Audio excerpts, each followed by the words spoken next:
ئایا بازاری کار لە توانایدا هەیە ئەم هەموو گەنجە وەربگرێت؟ زیاتر لە 300 بەشی جۆراوجۆر لە زانکۆکاندا بوونی هەیە. لە هیچ شوێنێکی دنیاش 40,000 قوتابی لە حکومیدا نامەزرێت. ساڵانێک وەکو دروشم بەکاردێن دەمانێت ژینگەی خوێندن بگۆڕین، پرۆسەکە بگۆڕین. نەک تەنها بازاری کاری ناوەخۆ کاریان لەگەڵ بکەین بەڵکو لەگەڵ بازاری دەرەوەش کارمان کردووە. توانیتمان زانکۆکانی هەرێمی کوردستان لەسەر نەخشەی خوێنی باڵای نێودەوڵەتی جێگیر بکەین.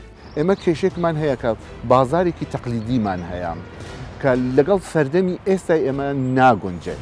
زمان گرنگترین شتە لە پرۆسەی خوێندن. تا دێت ژمارەی دەرچوانی زانکۆ و پەیمانگاکان لە هەرێمی کوردستانە ژمارەیان ڕوو لە زیادبوون دەکات. ساڵانە نزیکەی 40,000 قوتابی لە بەشە جیاوازەکان لە هەرێمی کوردستان دەردەچن. ئایا بازاری کار پێویستی بەم هەموو دەرچووە هەیە؟ زیاتر لە 300 بەشی جۆراوجۆر لە زانکۆکاندا بوونی هەیە. تا چەند توانراوە ناوەندەکانی زانکۆ لە بازاری کاردا نزیک بکرێنەوە؟ مەبەستی من و هاوکارانمە لەم بەرنامەیەدا بە دوواداچوون بۆ ئەم بابەتە بکەین. پرۆسەی خوێندن پرۆسەیەکی درێژخایەنە و فێربوون بە کاتێکی دیاریکرا و ئەنجام نادرێت، بەڵکو پێویستی بە پراکتیزەکردن و بەکارهێنانی بابەتەکانە تاکو لەگەڵ پێشکەوتنی سەردەم لە هەموو ڕوویەکەوە قوتابی خۆی بگونجێنێت. بۆ ئەم مەبەستەش قوتابیان ڕاو بۆ چوونی جیاوازیان هەیە لەسەر ئەو بابەتە. بێگومان دەلیێن کاری gelek edber belavin lê divêtin wekû qutabî wekû derçûyî tu xwe hewlawê êkê bidey el wî sîstemê zankûyê nûke nimûne ez dê sîstemê vê zankûyê wekû beşê mîdyayê ez dê helbijêrim divê beşê mîdyayê da eşên bêjme te her kursekê dihête her kursekê derbas dibîtin çendîn helên karî têda hene. یاگرن که وانو که زانکو سیستمت خو وانکو هزرو بیرکردنویت خو بگورن و داخل گل سردمی بچن بوی چند قطابیان خو لزانینگه وطف پرورده بکن یانکو پیراب گهینن داکو کرت تایبت دا کار بکن و بشین خل سرپت خو بگرن و خدمت باجار ولات خو بکن. قوتابی ئەوەی لەسرە کەوا زمانەکەی بزانی. زمانەکە گرنگترین شتە کە قوتابی بیزانیتن تاوەکو کە لە دوای پرۆسەی خوێندن کە تەواو بوو ینی کۆمونیکیتی هەبیتن لەگەڵ بازاری دەرەوە.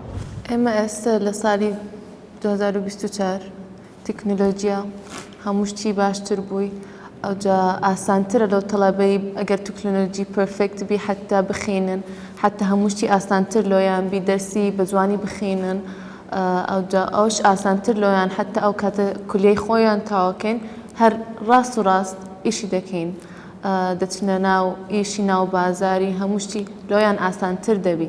طبعاً دەبی سەپۆرتیان بکەی دەبی ساڵێک دووەم ساڵی کولیەی دەست بە ئیشی بکەن هەندێک لە بازاری حتا تێبکەن وەزعەکەی کۆ حتا تێبکەن ئیشیان کو دەبی دوای تەخەرروجی هەموو شتی ئاسانتر لۆیان دەبی.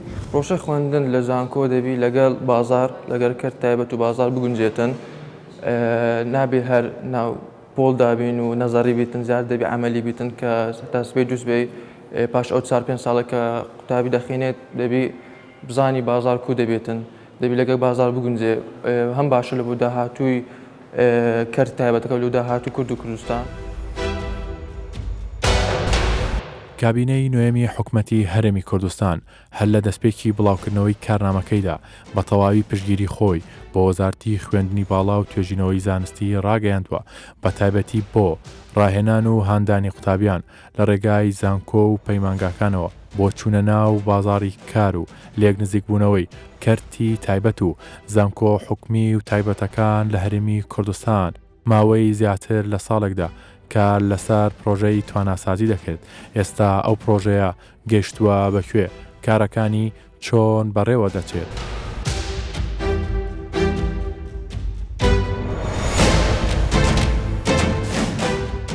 ئێستا بازاری کار گۆڕانکاری زۆری بەسەرا هاتووە. هەرێمی کوردستان کرانەوەیکی زۆر باشی هەیە بە ڕووی دنیای دەرەوە و لە ناوخۆشە. پێویستیان بە کەسانی لێ هاتووە گەنجی کارامێ بە تایبەتی دەچوانی زانکۆ و پەیمانگاکان بۆ مەبەستە لە وەزارەتی خوێندنی باڵا و توێژینەوەی زانستی چۆن کار لەسەر ئەمە کراوە؟ لە ساڵی 2022 لە مانگی 8 بەڕێوەبەراتی سنتەرەکانی پەرەپێدانی کار کراوە کە مەبەستمان لێی زیاتر ڕێکخستنەوەی ئەو سنتەرانەیە و زیاتر ئاراستەکردیانە هەروەها بە دوواداچوونە بۆ کارەکانیان و هەروەها کۆکردنەوەی داتایە کە ئەو سنتەران چەند دەتوانن خزمەت بە دەرچووەکانمان بگەین لەبەرەوەی ئێمە ساڵانە نزیکی 40,000 دەرچوومان هەیە قوتابی و لە هیچ شوێنێکی دنیاش 40,000 قوتابی لە کەرتی حکومیدا نامەزرێت. لەبەرەوە ئەبێمە ئامادەیان بکەین بۆ بازاری کار ئەوەمەش لە وەزارەتی خوێندنی باڵا و سنتەرەکانی پەرەپێدانی کار بە چڕی ساڵ و نیوەکە ئیش لەسەر ئەم کارە دەکەن و خۆشبەختانە نەتیجەی باشمان هێناوە.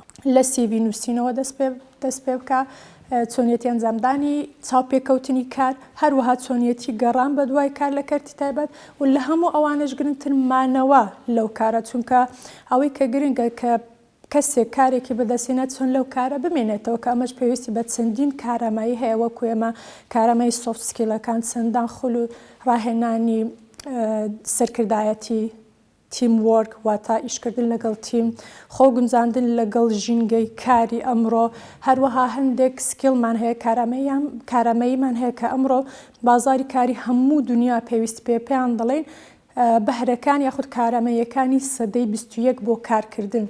ئەم پرۆگرامە تەنها بۆ قوتابیانی زانکۆکانە یا بۆ مامۆستا بەڕێزەکانیش ینی بۆ شێوازی ئەپدەیتکردنی وانەکانە، شێوازی گوتنەوەی وانەکانە، قوتابیان لەوان ئێستا ڕوئەیەکی تریان نەبێ شێوازی فێرکردنەکان گۆڕانکاری بەسەرهات بێ ئەم پرۆسەیەتان چۆن دەست پێ کردووە؟ خۆی بەنسبەت ڕاهێنانی ستاف ئێمە خۆمان ئامادەمان ڕاهێنانی قوتابیانە بەڕاستی، بەڵام بەنسبەت ڕاهێنانی ستافی ئەکادیمی ئەمە لە هەموو زانکۆکانی کوردستان سنتەری پێداگۆجیمان هەیە. لە سنتەری پێداگۆجی هەر بەڕێزێک کە ماستەر یا دکتۆرای هێنابێ ئامانجی ئەوێ ببڕات لە ناو زانکۆکان دەرس بڵێتەوە دەبێت بەو خولەی پێداگۆجیدا بڕوە. لەو خولەی پێداگۆجی مامۆستا ئامادە دەکات بۆ چۆنیەتی مامەڵەکردن لەگەڵ قوتابی و ئامادەکردنی بۆ بازاری کاری ئێستا. لە خولەکانی پێداگۆجی منهەجێکی تێر و تەسەلی کارسازی هەیە، هەروەها ئامادەکردن و ئاراستەکردنی گەنجان بەرەو بازاری کار هەیە، بەڵام ئەوەی ئێمە لە سنتەرەکانی پەرەپێدانی کار زیاتر ئامانجمانە و فۆکەسی لەسەرەکەی ئامادەکردنی قوتابیانە. لە ساڵانی ڕابردوو ڕەنگە کۆمەڵی هەنگاورابێ هەر لە وەزارەتەوە بەڵام نەچۆتە ئەمری واقعەوە ینی کاریگەری دروست نەکردووە. ئەم پرۆگرامانە کەی دەرئەنجامیانە بێ کەی کاریگەری خۆیان دروست دەکەن؟ ئێمە چەند پرۆژەیەکی گرنگمان ئەنجامداوە لەگەڵ ڕێکخراوی نێودەوڵەتی. بۆ نمونە لە یەکێک لە زانکۆکان 40 پرۆژەی ئەگریپرۆنەرشیپ واتە کارسازی کشتتوکاڵیمان ئەنجام داوە کە 40 قوتابیمان ئامادەکرێت کە چۆن بزنسی خۆی بکات کە کاری خۆی بکات. لە کۆتایش 20 کەسیان هەر لە ڕێگەی ڕێکخراوێکی نێودەوڵەتی فەندیان وەرگرتووەتە پارەیان وەرگرتیە کە پرۆژەکانیان دەست پێ بکەن ئێستا لە بواری جێبەجێکردندا. هەروەها پار لەگەڵ ڕێکخراوی جیازێتی ئەڵمانی پرۆژەیەکی دیکەمان هەبوو لە 7 زانکۆی کوردستان نزیکی 420 قوتابی ڕاهێنانیان پێکرا کە چۆن بزنسەکانیان لە خۆی ئەوەی کە زانکۆ ئەتوانێ بیکە ئەوە لە بیر نەکەم یارمەتی کارسازان بدا کە بیرۆکەکانیان لە تەنها بیرۆکەوە بکەن بە کردار. ئەمە لەوەوە یارمەتیان دەدەین. لەبەر ئەو مەبەستەش وەزارەتی خوێندنی باڵا بڕیاری داوە کە سنتەری کارسازی بە شێوەی پایلۆتینگ واتە تاقیکردنەوە جارێ لە 4 زانکۆی هەرێمی کوردستان کردومانەتەوە کە ئامانجمان لەو سنتەرانە ئەوەیە کارسازێک کە بیرۆکەیەکی هەیە گەنجێکە بەڵام نازانێت چۆن بیخاتە بواری جێبەجێکردن و پەیوەندی بە چێوە بکەوە ئامۆژگاری کارسازی لە چێوە بگرێت. ئێمە لە ڕێگەی ئەو سنتەرانەوە فێری دەکەین کە چۆن هەڵسەنگاندن بۆ بازاری کار بکات، چ جۆرە بزنسێک ئێستا بازاری کاری کوردستان پێویستی پێی هەیە.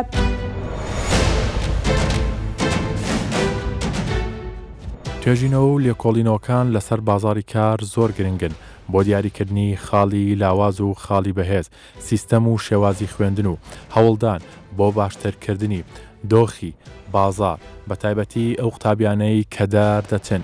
کۆمەڵێک کەسی شارەزا و پسپۆر لە بواری تواناسازیدا چەندین توێژینەوەیان ئەنجام داوە. ئەوان چۆن و چ دەرئەنجامێکیان بۆ دەرچووە؟ ئایا بازاری کار پێویستی بە چ دەرچوێکی زانکۆ و پەیمانگا هەیە لە ئێستادا؟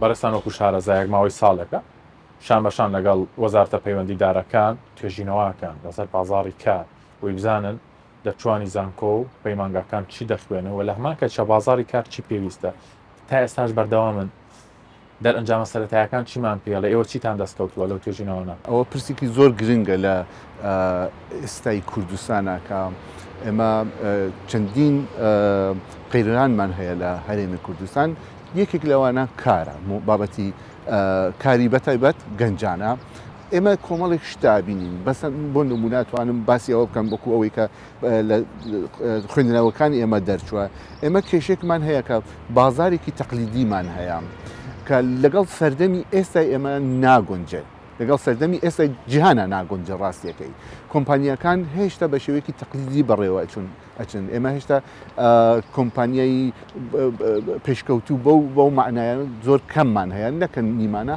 هەمانە بەڵام ژمارەکەی کەمە لەم بەریشەوە ئێمە قوتابیانمان هەیە زانکۆمان هەیە کە کۆمەڵێک شت ئەخوێنن کە ڕەنگە پەیوەست نەبێ بە بازاری ئێستایی هەرێمی کوردستان تەنانەت بۆ بازارەکانی تریش ئەگەر قوتابیت بێوێ بڕات بۆ دەرەوەی وڵات کۆمەڵی بابەتی تر هەیە لە سەرمانی کە زاڵن تا ئەسەر لە هەرێمی کوردستان لایەنی کللتوریە زیاتر بیرکردنەوە فراوانیە بەرەو دنیای دەرەوە بۆ کەرتی تایبەت و لە هەمان کاتژە خودی قوتابیەکە خۆی چۆن پێ ئەگەێنێ ئەمانە لە توێژینەوەکانە هیچتان بەر دەرئەنجامی هەبوو لە سەرمانش کە کێشن بەتەکید بۆ نمونە بۆ خوێندنەوەی کەرتی کار بەتایبەت لە ڕووی کارسازیەوە ئێمە کۆمەڵێک مدلمان هەیە کە بیرمەندەکانی بواری کارسازیە ئەم مدلەنیان خسوودە بەردەستی ئێمەی کە یەکێکی لەوانە بەشی کللتوری و کۆمەڵایەتیەکانی ناو کۆمەڵگایە ئێستا یەکێک لەو هەنگاوانە کە ئەتوانم ناوی بمەم ئەو پرۆسەی تۆمارکردنی بڵین کەرتی گشتیە لە بانکەکان کە بەکارتەوە ئەژماری من کارتەوە وەرگە ئەوە هەنگاوێکی زۆر گرنگە ڕەنگە زۆر خەڵک وا بزانێت بەس وەرگرتنی بڵین موچەکانە بەڵام ئەتوانێت کاریگەریکی زۆر لەسەر بازاری کار دروستکە ئەتوانێت بزنسێکی زۆر دروست بکات لەبەرەوە ئیتر بزنسەکان کە ئەکەونە بڵین لایەنی ئەلکترۆنیکیەوە ئەبوژێتەوە ئەو کێشەیە پێدانی پارەکان نامێنێ ئەتوانین ئیسیفاتێکی زۆری لێ بکەین ئەوە ئومیدبەخشە بۆ ئێمە کە بزانین لە ئایندێکی نزیکە ئەتوانێت پارێکی زۆر بسێنێ دکتۆر هەز ناکەی لەم کابینەیەدا مەسەن ڕوئیای حکومەت گۆڕاوە بۆ نمونە بە دیجیتالکردن بە سیستەمکردن گرنگیدان بە توانای گەنجان پاڵپشتیگرنی کەرتی تایبەت ئەمانە نەکراون بەتاکید لە کابینەی نۆیەمدا یەکەمین شت کە بینیمان بژانەوەی کەرتی تایبەتا بووە لەگەڵ کەرتی تایبەتە بابەتی گرنگیدان بە بابەتی کارسازی بووە بۆیە وتم لەم ساڵانەوەیە کە ئێمە زۆرتر باسی کارسازی ئەەکەین باسی ئینترپرنۆرشیپ ئەەکەین باسی داهێنان ئەەکەین سنتەری داهێنان دروست ئەبێ ئیتر ئەم مەفاهیمانە خەریکە باسەکرێت لە میدیاکان لە سیمینارەکان لە سیمپۆزیۆمەکان ئەوە ئەتوانێت هانی بەتایبەت کەرتی تایبەت چ لە خوێندنە کە مۆزوعەکان بەو شێوە تەقلیدیە نین کە تا ئێستا بیرمان لێ کردوتەوە ئێمە ئەتوانین داهێنەرانەتر بە ڕوانگایەکی تر بە ڤژنێکی تر بە ڕۆیایەکی تازەوە بڕوانینە ژینگەی خۆمان و دەرفەتەکان بدۆزینەوە.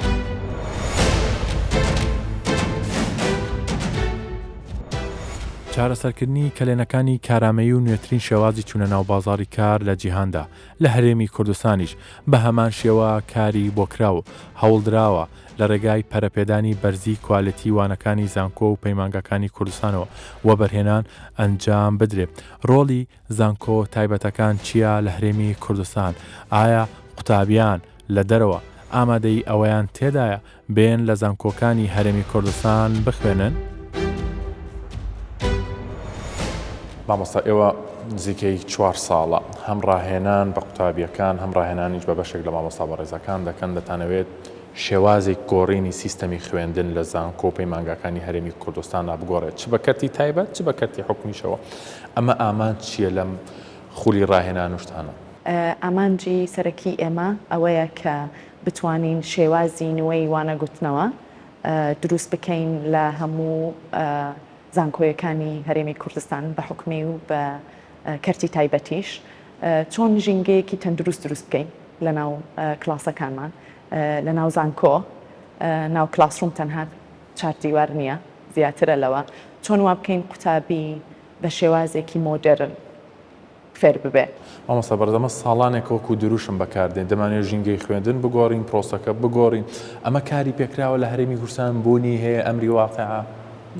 بەڵێ دەتوانم بڵێم هەتا ڕادێکی زۆر باش جێبەجێمان کردووە. مامۆستایانی زۆر لەگەڵمان بوون لە هەموو زانکۆ حکومەکان و تایبەتەکان کە ئێستا لە ناو زانکۆیەکانن دەرس بەڵێنەوە. باشە ئێمە ئێستا لە زانکۆیەکی کارتی تایبەتی زۆرجار بازەوە ئاکرێت لە هەرێمی کوردستان خوێندن بۆتە پارە خەڵک دەرەچێنن خوێندنێکی وایتیان ناکرێت. دەمەوێت لە بەڕێستان بپرسم هەمووەکو مامۆستایەک لەم زانکۆیە ڕۆڵی زانکۆ ئەهلیەکان چییە؟ ئایا پێشکەوتنی بەخۆیەوە بینیوە هەنگاوی گرنگیان ناوە لەم بارەوە؟ بەڵێ بەڕای خۆم وەکو مامۆستایەک لە زانکۆیەکی تایبەت هەوڵێکی زۆریشماندایە. هەندێک جار ئەو هەلانەی کە لێرەدا هەیە لەوانەیە لە شوێنی تردا نەبێ مەجالێکی باشمان هەبوو لەوەی بتوانین ژینگەیەکی باشتر دروست بکەین. دیجیتەلایزیشن بەشێکە لەوەی کە هەوڵمان داوە هەر هیچ نەبێ شێوازی نوێی ICT بەکاربێتن لە ناو کلاسەکان. بۆ کەرتی تایبەت دوای نەکردووە قوتابیش لە دەرەوە بێ لە هەرێمی کوردستان بخوێنم لەو ئاست و مستەوایان کە توانای وەرگرتنی قوتابی دەرەوەشمان هەبێت. یەکێک لەو پرۆسێسانەی کە پێویستە جێبەجێ بکەین لێرە لە کوردستان سیستەمی بۆڵۆنیایە کە مەجای ئەوەمان دەدا کە قوتابی لە هەر وڵاتێک بێ یانیش لۆ نمونە قوتابی کوردستان بچێت هەر وڵاتێکی تر بتوانێت لەو ئاست و لەو لێڤڵە بەردەوام بێ. لێرە ئەمە دەستمان پێ کردووە بە بەکارهێنانی کردیت سیستەم ECTS کردیت سیستەم پێ دەڵێن کە ئەوە هەوڵێکی زۆر باشە لە ئێستادا کە قوتابی بتوانێت ئەو مەجاالەی هەبێ کە لە دەرەوە بێن لێرانە بخوێن و لێرانەش ئاستەکانمان وا بەرز بکەینەوە کە بتوانن ئیسفادەیان لە دەرەوە شەبێ. هیچ قوتابێکمان هەیە لە دەرەوە هات پێ لەم زانکۆی خوێندبێتی؟ بەڵێ قوتابی دەرەوەمان هەیە لە مەلەیزیا لە وڵاتی مەلەیزیا لە سووریا لە هەندێک وڵاتانی دەوروبەر هاتوون لێرە دەخوێن و شاهدەکانیشان دواتر دەتوانن بەکاربێنەوە لە هەر وڵاتێکە. بازاری کار کە دەڵێن ئەم بابەتە بخوێنێ لەگەڵ بازاری کارە بگونجێت پێویستی بە چەند لایەنە هەر لە زانکۆکانە یا پێویستی بە وەزارەتە پێویستی بە کۆمپانیاکانە پێویستی بە زانکۆکانیشان؟ بەڕاستی ئەو بابەتێکی زۆر گرنگە. پێویستە مامۆستا و زانکۆیەکان واز لەوە بێنن کە تەنها بە خۆیان کوڕکلم و سیستەم و شێوازی فێربوون بنووسنەوە لەوە دەرچوین چونکو کە ئێمە پەیوەندی بە بازاری کارەوە دەکەین دەڵێن چ پێداویستێکتان پێویستە چی خوێندکارێکتان پێویستە چ دەرچوویەکتان پێویستە زۆر فەرقی هەیە لەگەڵ ئەو سیستەمێک کە ئێمە یان ئەو منهەجەی کە ئێمە دەیڵێنەوە لە ناو زانکۆیەکان پێویستە هەماهەنگێکی زۆر بەهێز دروست ببێتن لە نێو هەموو وەزارەتەکان لە نێو هەموو کۆمپانیایەکان کەرتە تایبەتەکان شارەزایان دابنیشن پێکەوە منهەجەکان دووبارە بنووسینەوە کە لە بەرژەوەندی گەنج بێ. ئەم پرسا دەبەمەوە وەزارەتی خوێندنی باڵا و توێژینەوەی زانستی لەگەڵ بریکاری ئەو وەزارەتە گفتوگۆی زیاتر دەکەم و بە دیاریکراویش لە تەمەنی کابینەی نوێمدا چۆن حکومات پاڵپشتی وەزارەتی خوێندنی باڵا و توێژینەوەی زانستی کردووە. جەنابی دکتۆر لە تەواوی وەزارەتەکانە باسی گۆڕانکاری کراوە باسی چاکسازی کراوە باسی هەنگاوی گرنگراوە. بۆ وەزارەتی خوێندنی باڵا و توێژینەوەی زانستی چی کراوە؟ وەزارەتێکی زۆر بەرفراوانە کۆمەڵ لایەن لە خۆی دەگرێت زانکۆکانمان هەیە حکمی و تایبەتمان هەیە پرۆسەی خوێندنمان هەیە بابەتی منهەجیمان هەیە خاڵە گەوهەریەکان و دەستکەوتەکانی چی بوون؟ بێگومان هە لە بیدایەتی دروستبوونی کابینەی نۆیەم ئەم کابینەوە بە گرنگیەوە تەماشای خوێنی باڵا دەکات. خوێنی باڵا وەکو پرۆسەیەکە بۆ پێگەیاندنی ڕۆڵەکانمان بۆ پەرپێدانی کەرتەکانی وڵات کەرتی تایبەت و کەرتی گشتی هەر بۆیش جەنابی سەرۆکی حکوومەت هەر لە بیدایەتی کابینەوە ساڵی دووەمی کابینەکەی لە زانکۆی ئەمریکی لە دهۆک کۆنفرانسێکمان گرێدا سەبارەت بە چاکسازی لە خوێندنی باڵا ئەوە بوو لەو کۆنفرانسە دووشتی ڕاگەیاند دووشتی زۆر گرنگ لە چوارچێوەی پلان بۆ چاکسازی لە خوێنی باڵا ئەویش یەکەمیان دروستکردنی دەستەی متمانە بەخشین بوو بە دامەزراوە و پرۆگرامەکانی کەرتی پەروەردە و خوێنی باڵا لە هەرێمی کوردستان. دومینیان دروستکردنی تاسک فۆرسێ بوو بۆ پێداچوونەوە بە پرۆگرامەکانی خوێندن و ئەو کەم و کوریانەی کە لە ناو خوێنی باڵا هەیە و پێویستە حکوومەتی هەرێم ئیشی لەسەر بکاتن بۆ گەشەپێدان بە کەرتی خوێندنی باڵا. لە ڕووی پێشکەوتنەوە لە ڕووی زانکۆکانەوە چ بەراوردکاریەکمان هەیە لەگەڵ پارێزگاکانی عێراقا وە دواتریش هەنگاونان بەرەو دنیای دەرەوە لە ڕیزبەندی زانکۆکانی جیان زانکۆکانی هەرێمی کوردستان لە چه ئاستێکدان و تا چەند لەم کابینەیە سەپۆرتی زانکۆکان کراوە؟ لەو کابینەیەدا ئەم دەتوانم بڵێم زانکۆکانمان بە شێوەیەکی گشتی لە ڕووی ڕەنکینگە نێودەوڵەتیەکانەوە پێشکەوتنی گەورەی بەدەستێناوە. ینی جێگای دڵخۆشیە. ینی توانیتمان زانکۆکانی هەرێمی کوردستان لەسەر نەخشەی خوێنی باڵای نێودەوڵەتی جێگیر بکەین. هەم لە ڕووی کواڵیتی خوێندن و هەم لە ڕووی توێژینەوەی زانستی. باسیەوە دەکرێت عێراق دەیەوێت سوود لە سیستەمی وەزارەتی خوێندنی باڵا وەرگرێت بۆ هەندێک بەش چۆن ئەمانەکات؟ ئێمە لە 2017ەوە دەستمان بە بۆڵانیا پرۆسس کرد.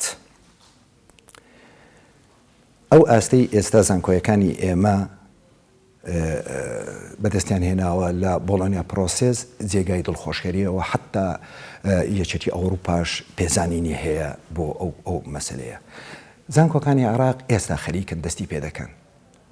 لە چەندین کۆبوونەوە ئیسیعانەیان بە خەبیرەکانی ئێمە کردیە. کەی بڕوانامەکانی ئێمەش لە زۆربەی وڵاتان دەتوان کاری پێ بکرێت؟